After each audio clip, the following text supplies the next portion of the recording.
From FDG Kundara International 21h13 minutes ka plateforme meɗen ɗo haramiɗo hiro jamaji ɗin fof miɗo weltano on fappo nonema attitude golleji mum wawɗum haray enen ka tigi tigi e jentagol men ka radio mouvement IFDG Kundara International haray miɗen weltorma meɗen anditi fi maɗa tuma kala ene haray en wawa tintodugol e personnalité ɓe ɓen seeɗa walla personnalité jo goto kañum e Monsieur Barry Mamadou Alpha, communicant très actif, surtout actuellement dans notre pays. Donc, à Radio Mouvement FDG Kundara International. Monsieur Mamadou Barry, bonsoir. Oui, bonsoir, monsieur Wailo. Alors, comment va-t-on, Hidong et Jam? Alhamdulillah, le boss. D'accord, Hidong. Ok, d'accord, on dit Timeng appelons. Est-ce que ils ont en direct car Radio Mouvement IFDG Kundara International, c'est un mouvement qui soutient, voilà, président Cellou Dalein Diallo, c'est un mouvement qui soutient la direction de notre parti, l'IFDG. Donc, monsieur Barry Mamadou Alpha, il y a beaucoup de bruit dans notre pays actuellement, Kassengo Bangi politique. Présentez-vous d'abord avant qu'il y ait la question. Non, je vous remercie très infiniment, monsieur Amadou Baïlo Diallo.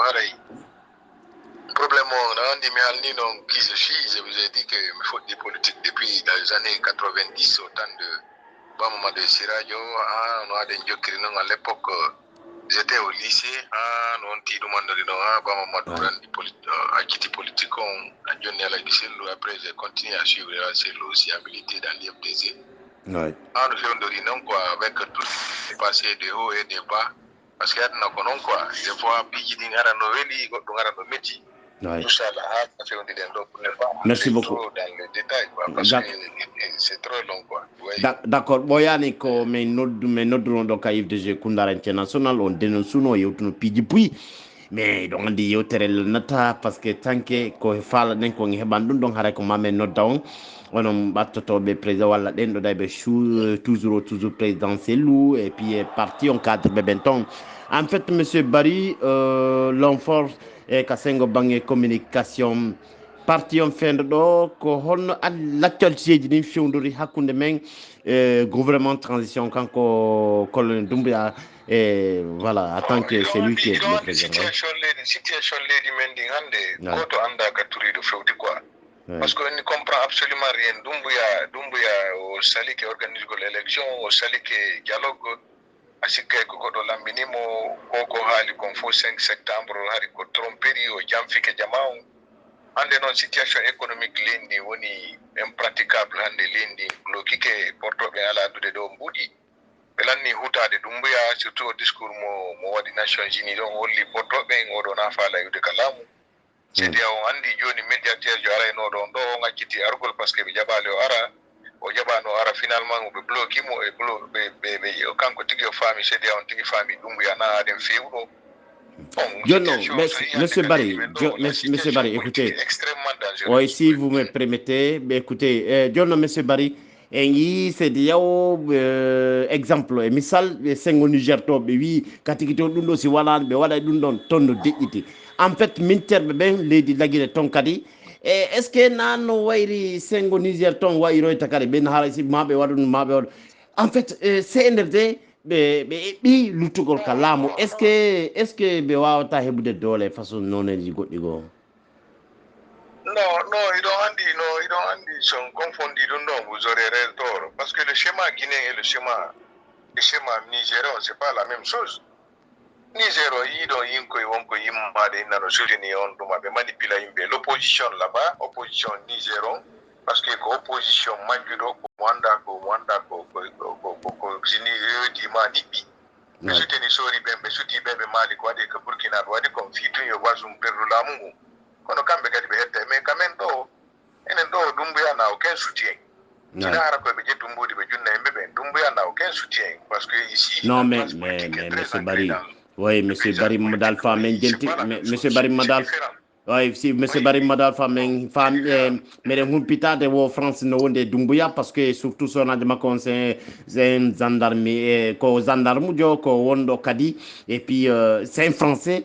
en fait, est-ce que, voilà, CNRD, menen tangini, surtout sur jidi me woni humpitade goɗɗi goo, mais en fait, kono ɓurtamen laɓɓinande, France no wonde e minterɓe ɓen, par ce que mawɗo men on mo guineɓe ɓen fof tanƴinori on président Cellou Dalein Diallo ala silon no jamaji ɗi famiri noon ala laƴinde CNRD on fii noɓe wawira ruttitorgol ɓaawo way iɗon andi mi haalani on na fi Allah sendata en e Dumbuya e groupe wi Mungi andi ko ɗum mi haalani on ɗo minni ɓeeɗo fi Allah sendata en ɓeeɗo na innugol ɗo dialogue ɓeeɗo falaka dialogue Dumbuya o leader déjà o falaka dialogue andi ɗum ɗon on na déjà parlé de ça déjà ka o laamiɗo ɓayɓe sukaɓe capantati ɗo e foy warama ɗo tawti ko interdit ko manifestation par ci par là wala jaɓude dialogude hay parti politique koye dialogunoɓe ɓen fixi ɗuma o jaɓade respectude ɗum ɓe ne veut rien respecté ko fala koye jooɗo ni hoore leydi mais il faut que comment dirais-je bon il faut que on planifie une stratégie payante stratégie hara stratégie marɗo doole kada ñande jama o immi wonde ñande Dumbuya o anida e makko ara o ɗanotako il faut empêcher Dumbuya de dormir tranquillement parce que e yi situation leydi no wayno économiquement il a mis le pays à terre fenɗo ko wujjugol tumɓe jokki abelan tummi lanni to voilà c'est pour ça fenɗo ko wujjugol jawleɗen tumɓe jokki ils ne font que piller la Guinée ɓe falaka élection organiser le volet politique de la transition c'est pas leur souci il faut créer des soucis à Dumbuya en famille il faut que maintenant toute la classe politique et la société civile il faut qu'ils fassent une stratégie de préparer pour mettre Dumbuya hors d'état de nuire parce qu'il est devenu un obstacle pour la démocratie il faut enlever cet obstacle là par toutes les manières andi ko ni waɗirno Dadis mais comme à l'époque Dadis il y avait une certaine cohésion stade on yayi o kidon yimɓe ɓen ɓe hokkondiri hakkude maɓɓe donc kamɓe kadi ɓe tappimo finalement koma ko natte te obligé monsieur Barry par ce que so ndaari yimɓe men ɓe wonɓe ɓen kadi kam yaalano une fois yimɓe men wonɓe ɓen ka ɗuma ka o wadda tedda pede ɓen wawata fus ɓen ko yimɓe naafigiɓe rien ne prouve ça rien ne montre ça c'est pour dire qu'ils ont fini de piller l'économie ɓe lanni wujjude jawle ɗen ka banque centrale y a rien en famille il y a rien dans les caisses de l'État pour voir si bien des banques privées c'est jamais vu dans le monde qu'un gouvernement prête prendre des emprunts avec les banques primaires. Plutôt c'est les banques primaires en cas de faillite c'est eux qui viennent au niveau de la banque centrale. C'est la banque centrale qui doit booster les banques primaires. C'est ce que j'ai toujours dit dans les radios et dans les réseaux sociaux et dans toutes les interventions là où j'ai passé. Mais non, c'est des bandits. C'est tout. Aux bandits. Il n'y a pas autre chose. C'est des bandits. Oui. D'accord. C'est tout.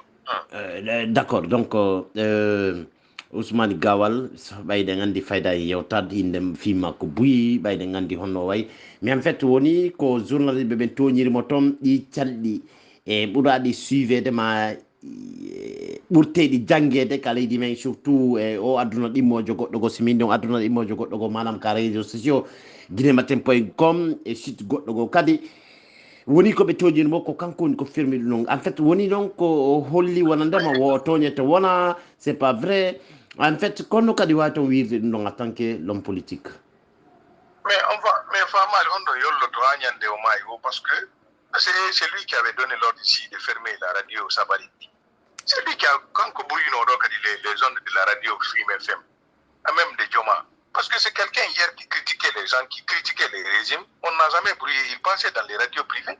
C'est pas à la RTZ. Il passait dans les radios privées pour critiquer le régime d'Alpha. Mais jamais Alpha, un ministre à l'époque, n'a brûlé les antennes des autres radios. Mais lui, il se permet de faire ça.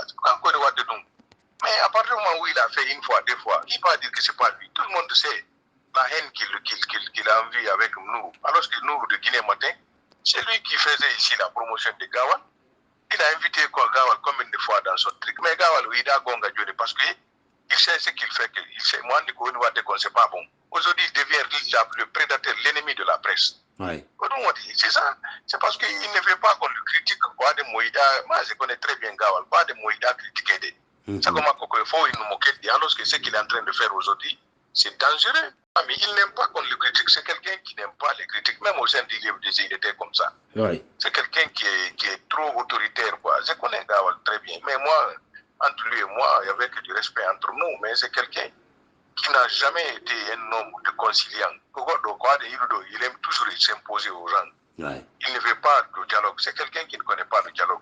En famille. Mais il faisait semblant, comme à l'époque, à répartir un gros qui mais finalement, les gens ont dit de le gérer à sa manière. Mais tout le monde a compris maintenant qui il est. Oui. Ouais. Monsieur Barry, il y a plusieurs personnes de nos militants et puis voilà, là nous pose une question, monsieur le maire Abdoulaye Ba, le King, et puis l'ancien prisonnier de Alpha Condé. Et comment il kono be woni honno be woniri ka parti est-ce que kambe kalbe fokitani ou pas ka ko honno en fait est-ce que do wa me labbe nan non hore ba men ben ka sengo communication fi Abdoulaye Ba Non, Andy, il militant, mais même les gens sont très émotifs, quoi. Non, trop. Abdoulaye Ba, moi je ne peux pas dire qu'Abdoulaye Ba jusqu'à présent il reste le militant responsable du IFDG. Mais donc, Andy Ablaïba est venu trouver les gens, c'est en 2012 il est venu à l'IFDZ. Ouais. Enfin, c'est qu'en 2012, qu'en 2015, 2015 à l'IFDZ. Ouais. Lorsque Abessila a rejoint Alpha Condé, il a quitté Timog en tant que, parce qu'il y a actuellement maire, on peut l'IFDZ, on a Ronki, Timog tombe demandé, bon. Ces derniers temps, comme il s'est illustré là-bas dans les élections, même moi, il s'est dit parce qu'il s'est dit, parce que il est auprès de son père. Non, moi, je pense pas que ça c'est un motif, ça ne justifie pas ce silence-là. Mais bon, l'un dans l'autre, on va voir après ce qui va venir. Mais ko ni yimɓe ɓen parti ka parti to ɓe yiɗi ƴettugol yimɓe ɓen law arɓe ɓen ka parti ɓe tawa wonɓe ɓen ka parti to ara yanganiɓe parti ɓen ɓe acca ɓen ɗon ɓe on no arɓe ɓen hankin hema hecci hankin ɓe ƴetta ɓen ɓe towna ɓen finalement parti on ɓiƴƴini waɗa bon yirɓe ɓen parti on tigi tigana ɗum waɗa bon si ɗum yaari no yimɓe ɓen ɓene wondi wakkilade ɓen est ce que ñande ɓe ɓilamu ɓe waɗa men yeeso par ce que ɗum ko opportunité yagal noon ƴettugol goɗɗo ƴatta yimɓe wakkiliɓe ɓen ɗo. Moi, Mohamed Alpha Bari, ça fait plus de 15 ans, depuis 2007, je suis dans l'IFDG, personne ne me paye l'argent, personne ne me donne les unités. Comme il m'a dit, il y a des personnalités au sein du parti et sur le plan national. Mais il n'y a jamais responsable. On prend des gens qui viennent les premiers. Là, on a un RPZ. Là, il y a 25e heure, il y a arc-en-ciel. Il y a Alpha Condé. Ouais, quand même. Voilà Malik Sankong et voilà Malik Sankong à RPZ, ouais. Ouais. Maintenant, les vrais responsables, on Saloum Sissé, ils nous ont Alpha, ils ont RPZ 3e mandat, mais sans Alpha, ils vont dire finalement, on te boni ande, na be fo be kakaso Saloum Sissé no kayasi. Ouais. C'est un yangani do parti on depuis le début, quand ils remettaient Ardo tay parti on, woni njandu do parti on keldi. Et non, avec intérêt, mais bon, pour le moment, il ne faut pas qu'on juge Ablaïba très tôt. On va attendre le gouvernement, nous faire la chance du gouvernement. On va voir ce qui va advenir, mais bon, je ne pense pas qu'il va accepter avec tout ce qu'il a fait. Il a fait la prison, peut-être, mais comme en politique, il ne faut jamais dire jamais. D'accord. Je ne sais pas. D'accord, monsieur Barry. Ouais, d'accord, monsieur Barry. Doumbouya ne fait la. Parce qu'au sens du poste du bruit, toujours mon sens. Alors, mais on peut dire, voilà, il y a des ministres de Marco Benton. Est-ce que c'est vrai? Est-ce que Kadi Saz Beben, Horebe, Dina Didin Kamenton, Hibe Wadde, Kobe Hani Wadde, comme Fitumbi Durgol, no Hakunde, Kanyuse, NRD. Écoutez-moi. Barry, écoutez-moi, c'est une question. Voilà. Est-ce que Saz Beben, Hibe continue, pour des partis de politique pour représenter le peuple du Guinée? Est-ce que il y a des collègues qui ont dit et c'est NRD hara et un conflit voilà entre guillemets? Est-ce que tout ça va? Non, ils ont dit que Ousmane Gawal Hali Doumbouya refuse de rencontrer ses ministres, ils ne sont pas. Doumbouya, le problème c'est pas les ministres, c'est Doumbouya qui est le problème de la Guinée. C'est Doumbouya qui refuse d'organiser des élections. C'est Doumbouya qui refuse de dialoguer avec la classe politique. Ouais. C'est Doumbouya qui est dictateur. Quand on connaît le dictateur, l'assassin, c'est lui qui a des problèmes. Ce n'est pas ces ministres-là, c'est lui qui ne veut pas la paix, c'est lui qui ne veut pas le dialogue, c'est lui qui ne veut pas que ce pays la bourse. C'est lui qui, quand on dit discours à les Nations Unies, il a refusé de parler le volet politique de la transition, le retour à l'ordre constitutionnel. le 28 septembre, le 22, le 2 octobre aussi, son discours, il n'a même pas fait cas du retour à l'ordre constitutionnel. C'est lui le problème de la Guinée, c'est lui l'obstacle aujourd'hui de la démocratie. Et puis, c'est lui qui a sélectionné ici des ministres qui n'ont même pas de diplôme, qui ont falsifié leur diplôme. C'est pour cela, d'ailleurs, l'ancien premier ministre que je félicite, Mohamed Biabougi, lorsqu'il a compris l'intention de ces gens-là, il a quitté. Parce qu'on dit, c'est des gens qui sont là pour accuser les gens afin de détruire la vie des acteurs politiques les plus significatifs. Le problème de la Guinée, c'est Doumbouya. Doumbouya, c'est le problème de la Guinée, c'est lui. C'est lui qui est dangereux pour la paix et pour la quiétude de la Guinée. C'est tout. Quand je parle, j'ai la mort dans l'âme, quand je parle de ce monsieur-là, c'est une déception. C'est une haute trahison de sa part. Bon, ça fait mal au cœur, quoi. Oui. D'accord. Maintenant, voilà. Est-ce que CDAO, en tant que Gandalmon et Famugolmon, et ko Allah aucun Gandalmon et Famugo, est-ce que CDAO no woni wallitakol jama leydi la Guinée ndin fi yo faltondirde e CNRD? Est-ce que duuɓi ɗiɗi ɗin si timmi manam ɓayno heddi lebbi sappo e joyi, est ce que ɗi élection ji wawte organisé de? Première question. Deux, présidentielle. Oui, je n'ai pas fini. Deuxième question. Présidentielle toujours. Et donc, anintinde me yo men ɓeydu ɓangintinangol jamaji ɗin. Il va arrêter, Inch'Allah, Kaboyeta. Alors, en fait, mais jusqu'à présent, on a un ka leydi men. Mais quand on a répété donc, on a dit, yo jamaji ɗin, ɓerɗeji maɓɓe ɗin yo waalo. Moi, je vous ai dit, quand vous cumulez les questions, juste d'oublier la première question, parce que, la CDAO, je vous dis que la CDAO n'a agi que quand le peuple est debout. CDAO, il faut prendre des mesures draconiennes, des mesures.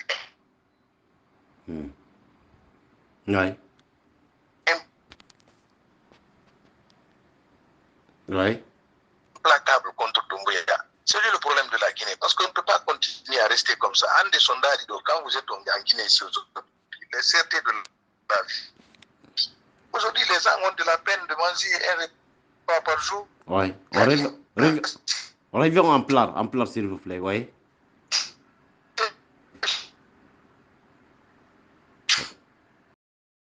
Mais lundi, pour nous de lundi, ils ont fini de piller la banque centrale. Si bien dit, c'est grave. On doit demander pour dire ça.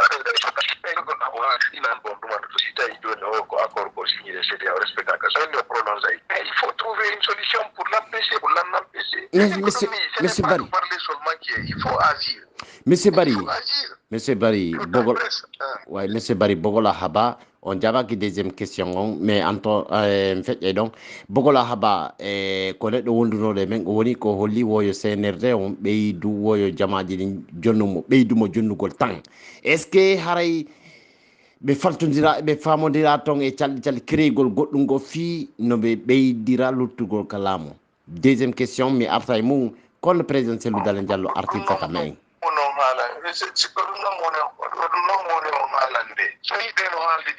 C'est parce que il est danade, il dort tranquille, il mange, dorme tranquille,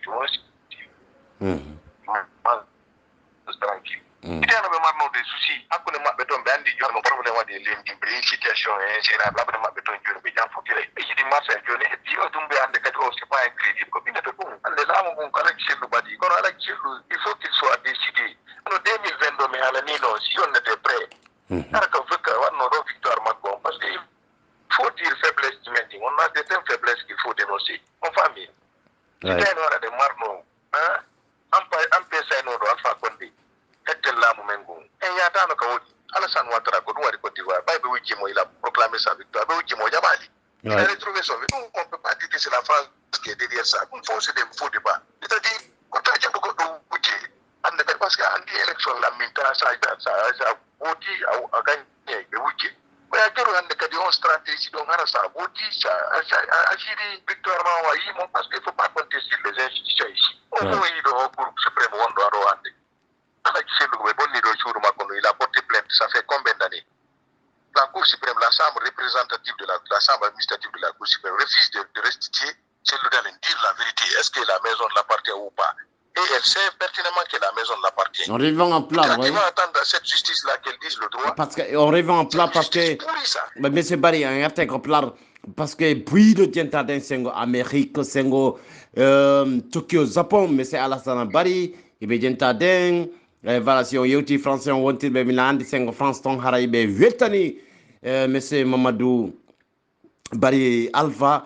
Alors, en fait, Haraï, on a un plan, fille, Jamadil Beidou, nanu gol famu gol communication du monde bay jongandi voilà men to wa gande ha ton ka sengo bange anna sara manan ka sengo français haray toujours en continue yetugo plan c'est très important e ko no mo de alde minni den andi do se yayi ka folo tiro ka kes en gagné ay on jodo chaque fois be wujjay fay ko yalta ko felle dum non na do solution on non o fami bay ko mara ko ala ko be jogi ko hayre tingari wata wande geri o fami sita election wada mo 2021 no election 2000 hara ko préparer no ara de hebili no en andi en gagna election en andi se wujjama ya keta kuna wadugol discours do aranga jamao inna se ande kadi se wujjama ya keta no on faut maintenant appliquer wada terrain kan terrain ka silo terrain ande kadi se wujjama marsa tata o fami na ya gol convaincre imbe dans les discours à l'étranger na désormais quand on est volé on ne va pas se laisser faire tout ça là non monsieur Barry mom dal même famille dun don même famille monsieur Barry mom dal fam sengo sigri woni ko secrétaire CGB mo secrétaire kanyung fédération l'IFDZ wonte be sigri be o kiton terrain yaaju do fi IFDZ ko est-ce que donc humpiti dun ka sengo cellule de communication wadi on non j'ai pas compris je répète mes foutito hay sengo sigri ton woni ko kanko monsieur Keita ko l'ancien Keita si be mémoire ala sengo sécurité woni ko be okkiton terrain yaajudo fi sengo yo be darno suudu ko ala don hore mon hara ko l'IFDG woni ko jeyi dun don wobe okkito leydi fi IFDG ko be wawata tumbondirde dum ko sengo sigri est ce que onon ka sengo hore be amen ka cellule de communication don humpiti dum don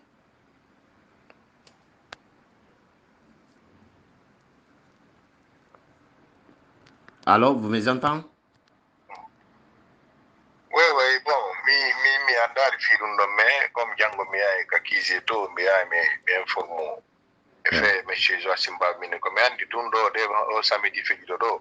Imbe ben yano intérieur, labe sellu balde, yano kita yay labe, andi, on Joachim Babine harno tabula. Bon, pour réveiller les assemblées générales, comme on dit, parti on donne tout, on va des mouvements, assemblée générale, qui est par l'intérêt du pays. Maintenant, pour mobiliser les gens, pour que les gens ont répondu à Daboula, à Pita, à tout ce que fait. Voilà, Koluwadi IFDZ, way Koluwadi IFDZ on mawnintina ke hede amen menen communicant be lokobe ben dans les mêmes hoti be commentaires men humpitoto information di won di fiable et rewdi lawol hara oui c'est comme ça mais hara onon tigi hore be amen ben hara fayda humpitaki en fait hara information hoti lanton monsieur Mamadou Djouma Eutani Lankoy, c'est une grande responsabilité quand c'est un parti men, yidlo parti on, golna de parti. En fait, c'est un sigriton. Non, je n'ai pas fini. Écoutez-moi, je n'ai pas fini. Donc, c'est un sigriton. C'est un sigriton. Attendez, je vais placer ce mot-là. Ouais. Il a dit que secrétaire général chargé de Guinée de l'étranger, ou bien les fédérations de l'étranger, ou bien c'est-à-dire c'est sur le terrain, c'est celui qui travaille. Il y a des, moi ici à DFDZ, personne ne peut me ségaler dans ma tête. Ouais, moi je sais. On a un responsable à la Ouadégole. Il y a un militant simple qui n'a pas de poste et plus que toi. Ouais. On la sympathie d'Israël parce qu'ils ont subi la guerre. Mais on guerre, na Palestinien c'est Hitler qui les avait détruits. Plus de 6 millions de juifs avaient été jetés dans les camps de concentration et dans les fours crématoires. Mais doit avec un peuple palestinien, un peuple désarmé, un peuple. Parce que quand il y a Palestine qui a des solutions, ils ont fait une frappe sérieuse qui a ébranlé même l'État israélien. Oui. Quand le Palestinien bébé bouri may de ton, Palestine bébé bouri may de ton, il y a de wure et côté de jo, simi fayani maybe ben sengo Israel haray buri fandude kono wato yewtide dum adon est ce que non on va mal c'est ce que vous dites donc Andy ce n'est pas le fait que les Palestiniens ont perdu beaucoup de personnes c'est mais au symbolique c'est pour interpeller la conscience mondiale de trouver une solution entre les Palestiniens et les Israéliens. Ah, d'accord. Parce qu'aujourd'hui, toute la communauté internationale a les yeux rivés sur l'Israël, ce qui se passe au Moyen-Orient. Oui, maintenant, c'est pour interpeller la communauté internationale, d'essayer de trouver une solution entre ces deux États-là. On va sinon, parce que on ne sait jamais, même l'Iran veut se mêler de cette guerre-là, bon, tout ça là, mais bon, on risque de tomber dans une guerre mondiale. Oui. Je sais pas. D'accord, dernier mot, la plateforme IFDG Koundara International, M. Bari. Bon, mon dernier mot, Weltanagol plateforme est l'une des meilleures plateformes qui soutiennent l'IFDG, sincèrement par là. Vous êtes tellement organisés à travers le monde et vous avez des gens réfléchis, ils me marquent, bon, Andy, malgré que ala kiselu den yidi info den yilli mo yarli kono si tay ella jino ton ko mo haale parce que Andy jimbe de si yidi goddo na ko wadi wo kadi ko en no moji ay ado antiki dementi c'est responsable ko inneten do hande kadi sen wujjama sen yayi election ko fetti si tay election newnama do en gagni election woni législative woni communal tay jabo hande kadi wujjede on fami te jabu wujede hande kadi ko dum don do de bedo fama be anda nata kakkude hakkille mabbe nata don jodo be fama don e wujeta hande kadi marsa on fami mais tant que den wujede marsa pour justice ngara do procureur président de la cour suprême ara do ka radio fena inna be wujja be wadi dum bari ara ko fena de wono ministre d'administration be nata be organiser élection kasidi organiser do élection la ko mori konde organiser élection donc committee alla mi fatti mo talla dungu a organiser une transition parce que au fait wa allez la weltani plateforme souvent so invite là même si je n'ai pas assez de temps mais je suis obligé de venir parler parce que j'aime tellement votre plateforme et toi aussi personnellement j'ai beaucoup d'admiration pour toi la hiduma moja monsieur Baye. D'accord, merci vraiment. Déjà on reconnaît la valeur d'une plateforme à travers le leadership. Toi, tu es un leadership fort et la Weltani, tous les membres de la plateforme Koundara International, d'accord, John Sidon.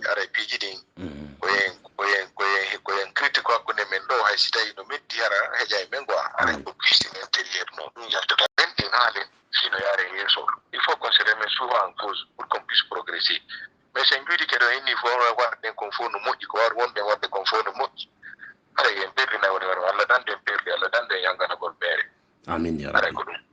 D'accord, John Sido jogiti ton jiwo hara ko yette jallojo e ni haray mido fala o kolla mo nani hara jarama.